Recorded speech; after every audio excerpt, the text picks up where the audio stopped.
Welcome to सुहाना सफ़र ज़िंदगी का। मैं सुहाना, आज मैं आई हूँ भरहुत गांव में। आपने गूगल पे भरहुत और जनरल नॉलेज में भी भरहुत के बारे में सुना होगा।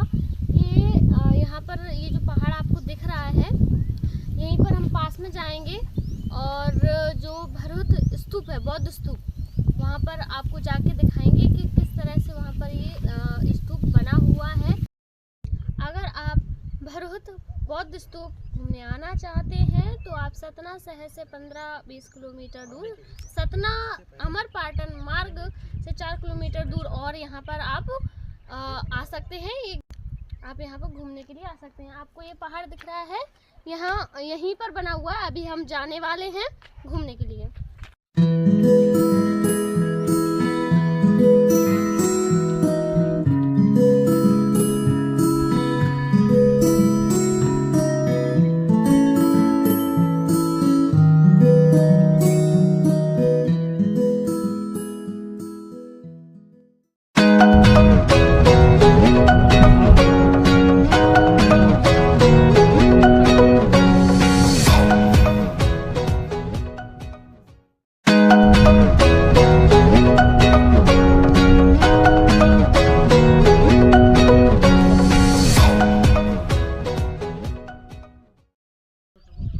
हम अभी भरहुत स्तूप के पास पहुंच चुके हैं। अब हम इस गेट से अंदर की ओर जाने वाले हैं।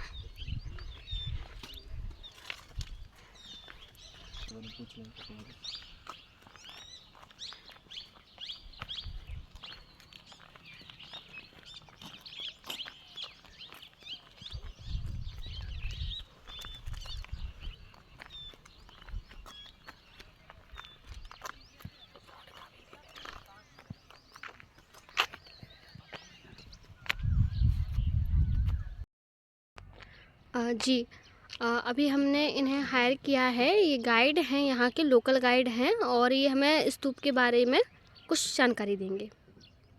अच्छा, आज जी, पहले आप अपना नाम बताइए।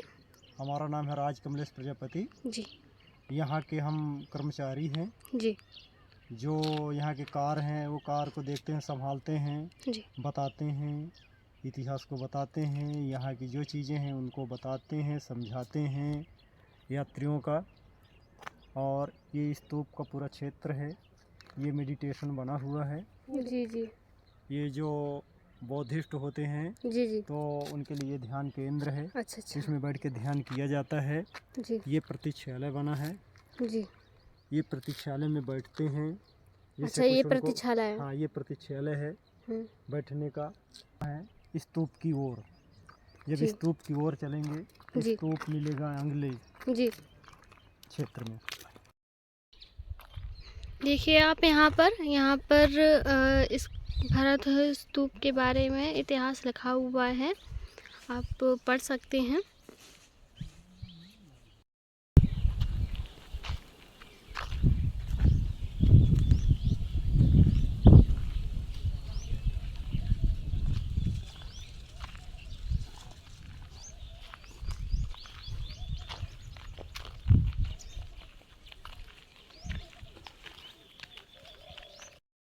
अभी हम भरहुत पहुंच चुके हैं और ये स्तूप है, बौद्ध स्तूप। ये है दरवाजे का जो पत्थर है, यहाँ से एंटर करते हैं।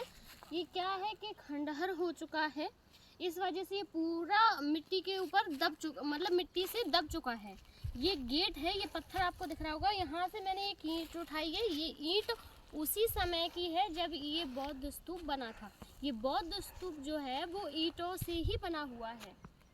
प्रवेश करेंगे।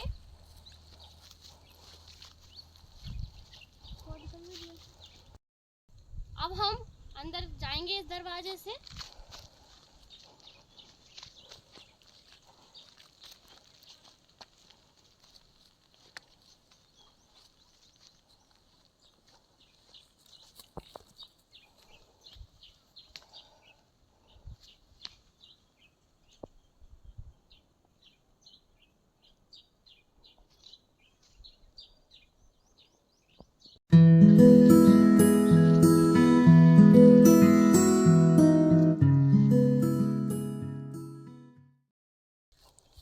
इसके खंडहर होने की वजह है ये बताई गई है कि जैसे इसका स्थापना जो है मौर्य साम्राज्य के तृतीय शासक अशोक सम्राट जी ने की थी। अशोक सम्राट जो थे उन्होंने की थी, और फिर यहाँ की देखभाल अच्छे ढंग से ना होने की वजह से ये खंडहर हो गया। लेकिन कुछ सालों बाद जो जनक अलेक्जेंडर कनिंघम थे, उन्होंने इस जगह की खोज की। उन्होंने देखा कि यहाँ पर कितनी पुरातत्व चीज़ें हैं, और इसकी खोज करने के बाद फिर यहाँ पर ये थोड़ा बहुत डेवलप हुआ और यहाँ पर लोग आना शुरू हो गए।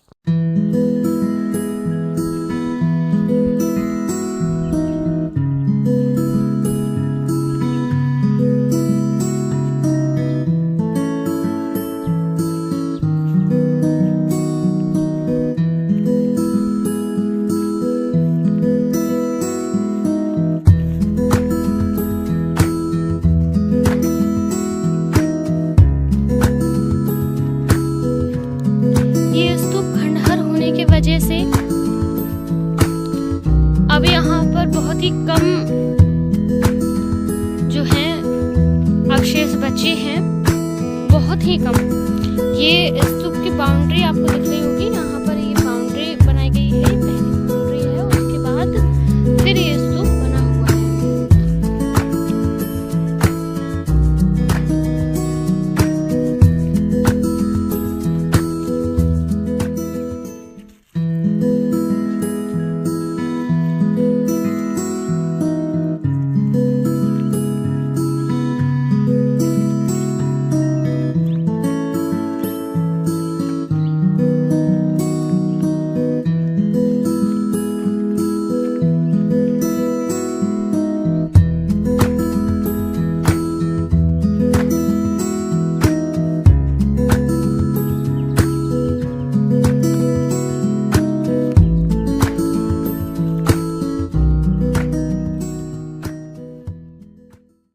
ये स्तूपा है जी ये ईसा पूर्व के पहले का बना हुआ है जी। तो कि अपने मध्य प्रदेश में सबसे बड़ा स्तूपा यही है। ये पूरा टूट चुका है। इसके अवशेष आपको देखने को मिलेगा। एक भटनमारा में मूर्ति है। अच्छा। फिर दूसरे रामबन में रखी है। अच्छा, रामबन में इसी मूर्ति? रामबन में है यहाँ की मूर्ति। इसके बाद रीवा में रखी है। इसके बाद फिर कोलकाता में इसका गेट रखा है, मूर्ति रखी है। अच्छा। सारनाथ में भी रखी है, दिल्ली में रखी है। इसके अवशेष बहुत जगह छाए हुए हैं। ये 1992 में इसकी खुदाई में पता चला है कि ये स्तूपा निकला जी। जब सरकार को जानकारी भई तब इसको संरक्षित किया जी। 1992 से यहाँ के जितने अवशेष निकलते हैं जी तो रामबन में रखे हैं। ये कुछ टूटे फूटे रखे हैं, अभी भी आप देख सकते जी, हैं। हाँ। ये जी, यही के पार्ट है। ये एक भाषा लिखी हुई है। हाँ। ताकि ये भाषा पुरानी है। अच्छा, ये भाषा लिपि हुई 2500 वर्ष पुरानी ये भाषा है। ये पूरा तोरण का पार्ट है। ये कमल का टुकड़ा है। अच्छा। ये जो स्तूपा है जी। ये स्तूपा की रेलिंग, इसको वेदिका कहते हैं, परिक्रमा पथ है। इसके चारों ओर परिक्रमा करते हैं। जो आते हैं बौद्धिस्ट आते हैं तो चारों ओर परिक्रमा करके फिर बैठते हैं, ध्यान करते हैं। ये जैसे बना है तो प्रवेश द्वार है जी। ये पुराना प्रवेश द्वार है जी। यहाँ से लोग आते हैं फिर बैठते हैं। ये जितने पत्थर दिखते हैं ये सब पुराने पार्ट हैं। ये पूरा स्तूपा है। ये अभी बीच में बचा हुआ है इतना से। ये पूरा संरक्षित है। ये पूरा क्षेत्र स्तूपा है। ये जितने में नीम का बगीचा है सब स्तूपा है। इसकी ऊंचाई पहले बहुत थी, आज तो ढला हुआ है। ये सब दबा हुआ है, देखने को मिलता है। आप देखेंगे ये पूरे क्षेत्र में देखेंगे जी। तो आपको अवशेष मिलेगा, दबा अवशेष मिलेगा। जैसे ऊपर जाएंगे टॉप में जाएंगे तो धर्म चक्र रियल में रखे जी, हैं। वो धर्म चक्र जो है वो जी जी। हाँ, शिलालेख है जी। ऊपर है टॉप में। हाँ, पहाड़ पर जाना पड़ेगा जी। और एक प्रतीक्षालय बना है पत्थर के अंदर। अच्छा। बैठने के लिए जी। रियल में है। एक गुफा है, उसके अंदर जाने से पानी मिलता है। अच्छा। बहुत गहरी गुफा है। जी इसमें गुफाएं तो बहुत हैं, इसमें 9 गुफाएं हैं। जी गुफाओं के अंदर लोगों को हमने नहीं जाने देते हैं, जी क्योंकि जानवर रहते हैं कि किसी को आक्रमण न कर दे, तो इसलिए नहीं जाने देते। जब जाते हैं तो हम स्वयं साथ में लेकर जाते हैं, घुमाते हैं, बताते हैं कि जी यहाँ ऐसा था, यहाँ ऐसा था। तो ये ईसा पूर्व के पहले ये स्तूप यहाँ बना था। ये भव्य स्तूप है, यहाँ का बहुत प्रसिद्ध क्षेत्र है। यहाँ ये 12 किलोमीटर में बाउंड्री लगी हुई है। जी ये पूरे पहाड़ में बाउंड्री लगी है। आप देखेंगे तो चारों तरफ आपको बाउंड्री देखने को मिलेगी, पहाड़ के चारों तरफ आपको अवशेष देखने को मिलेगा जी जगह जगह पे। अब ये पूरा क्षेत्र दबा है, सरकार इसको संरक्षित करके रखी है। तो अब आप देखेंगे जैसे ये मूर्ति है हनुमान जी की, जी ये मूर्ति प्राचीन मूर्ति है। प्राचीन है जी। हाँ, इसको भी 2500 वर्ष पहले की मूर्ति है ये। यहाँ इसकी श्रद्धा अनुसार सभी कोई मानते हैं, आते हैं, देखते हैं इस मूर्ति को। और ये प्राचीन मूर्ति है, जिसे आपको अगर देखना है, अभी आप देख सकते हैं एक भटनमारा में मूर्ति। हाँ हाँ, वो मैंने देखा था रास्ता में जब पड़ा था जी मैंने बोर्ड पे उसे देखा था, मूर्ति भी बनी हुई थी। अंदर जी। जाके मंदिर नहीं देखा बस। जी जी जी, मैं यहाँ काम करता हूँ, यहाँ का कर्मचारी हूँ, जी राज कमलेश प्रजापति लिखता हूँ। जी 24 घंटा यहाँ का देख रेख जी करता हूँ। एक परमानेंट अधिकारी रहते हैं और मैं लेबर कर्मचारी हूँ। हाँ, यहाँ अभी ये जो अशोका अष्टमी मनाई जाती है 16 अप्रैल को मनाई जाएगी। जी। काफ़ी भीड़ भाड़ होगी, जी दूर दराज से आते हुए हैं भांते, उपासक, जी सभी लोग आकर के यहाँ बैठेंगे, जी भीड़ लगाएंगे, जी। पूजा अर्चना करेंगे। जी 2 दिन मेला 2 दिन आकर्षित में करेंगे। जी। खाने पीने की पूरी फ्री व्यवस्था रहती है। अच्छा हाँ हाँ, नहीं वो पूरी संघ की तरफ से। अच्छा हाँ, पूरे संघ की तरफ से रहती है। खाने पीने की पूरी व्यवस्था रहती है, रहने की व्यवस्था रहती है। जी अगर किसी को रात में रुकना है 15 से स्टार्ट होता है और 16 को समाप्ति समापन होता करती है। है। हाँ, शाम तक में। 16 को पूरी तरह है भीड़ भाड़ आएंगी और 15 से स्टार्ट कर देते हैं। यहाँ के मुख्य विशेष लक्षण पाए जाते हैं पत्थरों में। जी जैसे देखिए पत्थरों का आकार कई जी। प्रकार का है। हाँ हाँ यहाँ हमने देखा है जी। कि 52 प्रकार का पत्थर देखा है। और यहाँ की जो पत्थर हैं जी तो कई पत्थरों में अगर एक बार कुछ तराशा जाता है तो फिर मिटता नहीं है। जी एक बार नक्काशी निकल आई तो फिर मिटती नहीं है। और ऐसे ऐसे पत्थर हैं, सफ़ेद पत्थर हैं, सफ़ेद पाए जाते हैं, पीले पाए जाते हैं, कई प्रकार के पत्थर हैं। अच्छा तो हमने यहाँ ऐसा ये सर्च देखा कि ऐसे पत्थर हमें यहीं मिलते हैं इसी क्षेत्र में। जी। तो उस समय ये बहुत बड़ा एक शहर था। अच्छा, ये शहर था जी, ये बहुत बड़ा शहर था। यहाँ बताते थे कि विश्वविद्यालय था पहले। अच्छा, भरहुद में विश्वविद्यालय था, जिसे आज जैसे नालंदा विश्वविद्यालय है उसी तरह से हाँ ये भरहुत था विश्वविद्यालय था। तो यहाँ आज भी जाना जाता है जी कि अब बहुत पहले विश्वविद्यालय था यहाँ।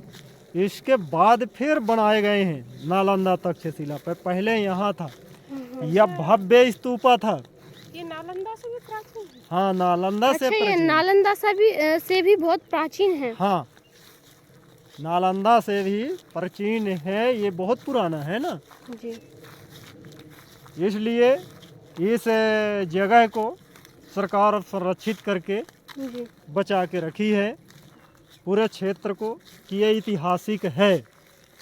आज वर्तमान में देखने को ये लगता है कि है कुछ नहीं, दिखता कुछ नहीं है ऊपर, जी पर ये पूरी जगह स्मारक है। जी आज देखने वाले आते हैं दुनिया से, तो यही देखते हैं, मानते हैं कि ये बुद्ध भूमि है। जी।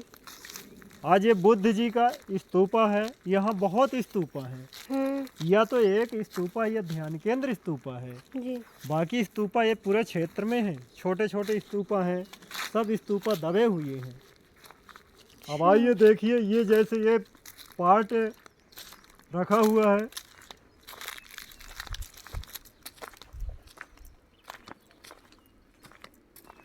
जी ये पार्ट जी जी। इसको क्या कहते हैं आप क्या कहते हैं इस मूर्ति को? ये हाथी की तरह लग रहा है। हाँ, तो ये हाथी है और ये शेर है। जी। ये दोनों अपनी पूंछ मिलाए हुए हैं। ये सूंड नहीं है, अच्छा, ये पूंछ है। ये पूंछ है हाथी की। पूंछ। हाथी बैठा है, हाथी का सामना इस तरफ है। जी। ये थोड़ी सी इसकी सूंड है, ऐसे मुड़ी रही होगी। ये गर्दन में जो घंटी लगाते हैं तो ये घंटी लगी हुई है गर्दन में। और ये चादर कलीन जिसको कहते हैं, कालीन। तो ये कालीन लगी हुई है हाथी की। हाथी बैठा है, शेर भी बैठा है। ये पूरा ऐसे बना रहा होगा। ये ऊपर का भाग तोड़ लिए हैं और दोनों अपनी पूंछ मिलाए हुए हैं, हाथी और शेर। ये पार्ट में दोनों साइड है। हाँ, दोनों साइड एक ही कला बनी हुई है। ये प्राचीन कला है। देखिए कि ऐसे ये तराशी गई है कि कितनी सुंदर, कितनी अच्छे से बना हुआ है। ये सच में बहुत सुंदर है। तो यहाँ के ये इसीलिए कहा जाता था कि इतने कड़े पत्थरों में ये कैसे वो लोग तराशते थे पहले। जी। ये आर्ट कला कही जाती है। यहाँ की कला विश्व में प्रसिद्ध है। भरहुत मेन मूर्तियाँ कला केंद्र था पहले। यहाँ पे मूर्तियाँ बनाना सिखाते हैं। हाँ, यहाँ मूर्तियाँ का मेन सेंटर था पहले। यहीं से मूर्तियाँ जाती थी। हम लोगों की सुध में बहुत ज़्यादा यहाँ मूर्तियाँ थी। ये 1992 में जब कलेक्टर इधर काम डाला है तभी से लोगों को जानकारी भई है। और यहाँ ये स्तूप की खुदाई भई है। इसके बाद सरकार इसको संरक्षित करके रखी है। ये देखिए, ये एक ढार की तरह है। इन्होंने अभी मुझे बताया कि ये टूटा हुआ है ये पत्थर, लेकिन ये ढार की तरह है। जी, आप थोड़ा बताइए इसके बारे में। ये यहीं का एक पार्ट है। जी। ये रेलिंग पार्ट है। ये जो रेलिंग में लगते हैं, अच्छा। वहाँ का ये पार्ट है। ये टूटा है और ऐसे ऐसे सब ये टुकड़ा बने हुए हैं। ये जैसे यहाँ का है, ये देखिए। जी ये जी। इसी प्रकार के यहाँ ये सब नष्ट हैं। जितने टुकड़े हैं तो ये सब टूटे फूटे रखे हुए हैं। अच्छा। अब आज देखा जाए तो कोनो न कोनो पत्थर में बना हुआ मिलता है। इसमें देखेंगे, इसमें भी बना है। ये भी यहीं का पार्ट है। इसमें क्या बना हुआ है? ये पूरा समझ में नहीं आता क्या है, पर ये भी बनावट है। ये सब में बना है ना, ये ऐसे बना है। ये अंदर ऐसे बना रहा होगा खल। हाँ, क्योंकि ये खंडहर हो चुका है तो फिर क्लियर भी समझ नहीं आ रहा है कि है क्या। जी हाँ। यहाँ पर आकर बहुत ही गहन आत्मिक शांति का अनुभव हो रहा है।